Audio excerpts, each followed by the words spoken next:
Assalamualaikum warahmatullahi wabarakatuh. Perkenalkan, nama saya Angismianti, mahasiswa semester 1 MTI Angkatan 30 kelas B. Dengan NIM 2424222. Pada kesempatan ini kita akan mendiskusikan atau membahas mengenai isu-isu dari cloud computing. Pada slide pertama, sebelum kita membahas isu dari cloud computing itu sendiri, mari kita sedikit mengulas atau berkenalan dengan sebenarnya apa sih cloud computing itu.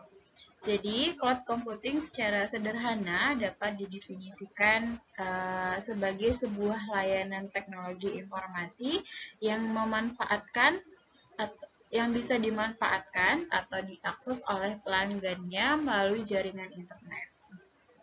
Kata-kata cloud sendiri merujuk kepada simbol awan yang di dunia teknologi informasi digunakan untuk menggambarkan jaringan internet atau internet cloud. Cloud computing biasanya diartikan sebagai suatu model yang memungkinkan jaringan dapat diakses dengan mudah sesuai kebutuhan di berbagai lokasi, di mana model ini memungkinkan untuk mengumpulkan sumber daya komputasi seperti network, server, storage, aplikasi, dan servis dalam satu wadah.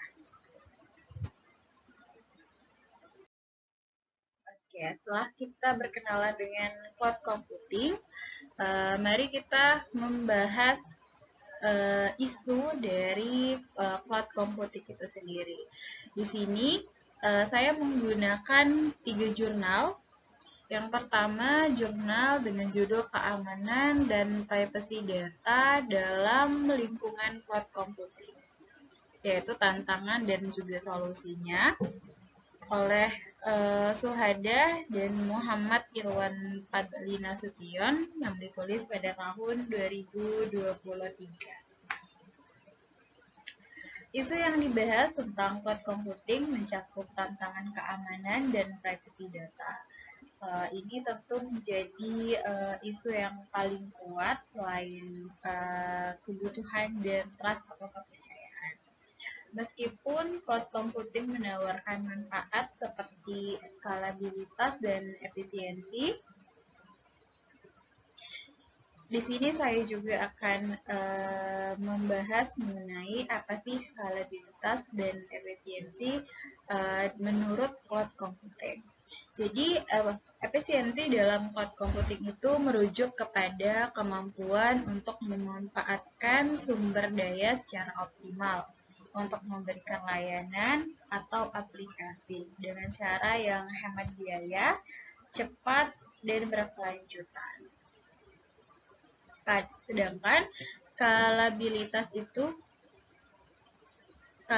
itu sendiri adalah kemampuan cloud computing atau kemampuan sistem sumber daya atau aplikasi untuk menyesuaikan diri dengan beban kerja yang bervariasi dengan cara yang efisien.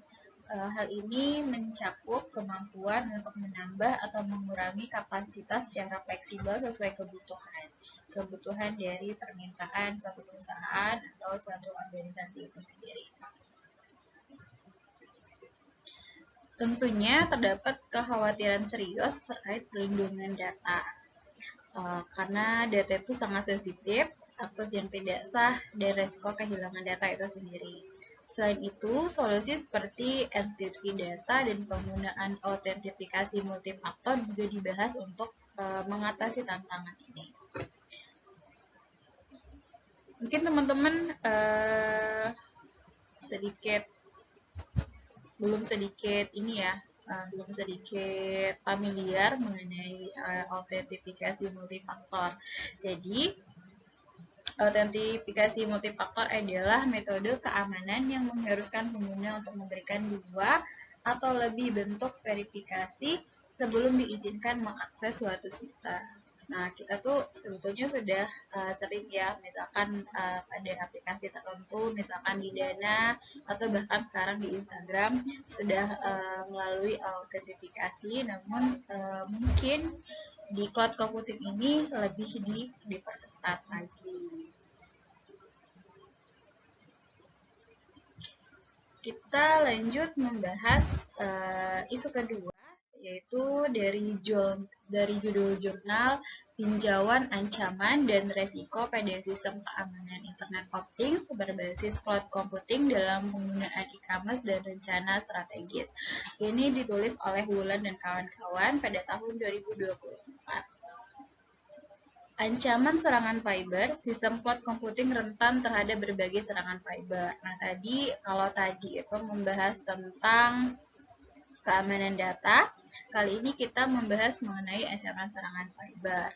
Sistem cloud computing rentan terhadap berbagai serangan cyber, termasuk dari malware, ransomware, dan serangan DDoS. Serangan-serangan ini dapat mengganggu operasi e-commerce dan merusak reputasi perusahaan. Jadi perlu banyak juga yang harus diperhatikan seiring berkembangnya teknologi. Meskipun kita mengikuti atau menggunakan cloud computing yang membawa kemudahan dan berbagai manfaat lainnya, cuman ada beberapa sisi-sisi yang harus kita perhatikan juga. Salah satunya itu kalau di e-commerce yaitu serangan dari cyber. Kita lanjut membahas jurnal yang terakhir, judul lumayan panjang jurnal terakhir ini. Infrastruktur as code menggunakan OpenStack untuk kemudahan pengoperasian jaringan cloud computing. Ini studi kasusnya Smart City di Provinsi Bali yang ditulis oleh Iputu Agus Eka Pratama pada tahun 2021.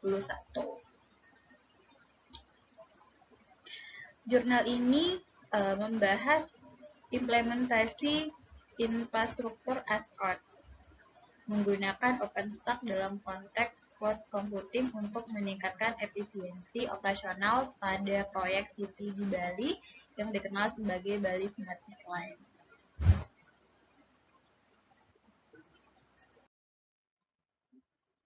Isu utama dalam cloud computing yang dibahas dalam jurnal ini mencakup yang pertama itu waktu pengoperasian yang lama. Waktu yang diperlukan untuk mengoperasikan cloud computing dapat memengaruhi kualitas layanan publik yang disediakan oleh pemerintah. Tentunya ini berdampak ya, atau memiliki dampak atau berpengaruh terhadap pandangan pemerintah itu sendiri. Hal ini dapat menurunkan tingkat kepercayaan masyarakat terhadap pemerintah. Sebetulnya lagi-lagi ke trust ya, kepercayaan. Yang kedua, kebutuhan untuk otomatisasi.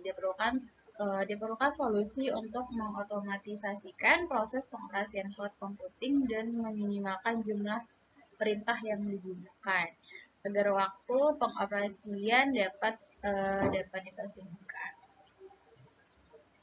Dari 3 jurnal yang kita bahas tadi,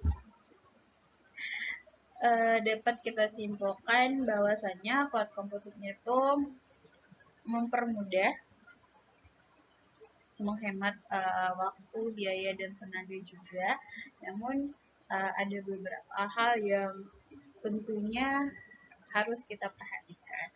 Kalau di kelas Profesor Edi kemarin, itu saya ingat kami titik utama dari isu cloud computing ini, yang pertama itu kepercayaan dan kedua itu kebutuhan.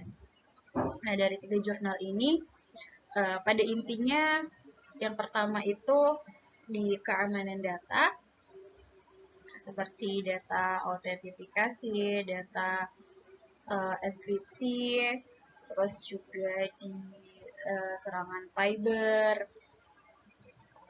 Hal ini masih menjadi hal-hal yang dikhawatirkan oleh masyarakat, pemerintahan, ataupun perusahaan itu sendiri. Oke.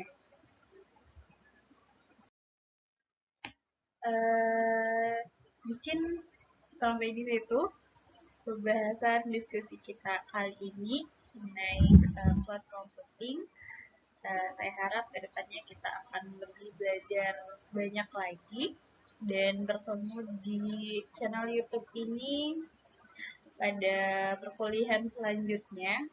Tahun kemarin itu channel YouTube ini masih mengupload tugas mengenai S1 dan alhamdulillah tahun ini sudah membahas tugas pengenai S2 dan semoga tahun depan membahas tugas untuk S3. Amin. Mungkin sekian dari saya. Saya ucapkan terima kasih banyak. Sampai bertemu di kesempatan berikutnya. Bye.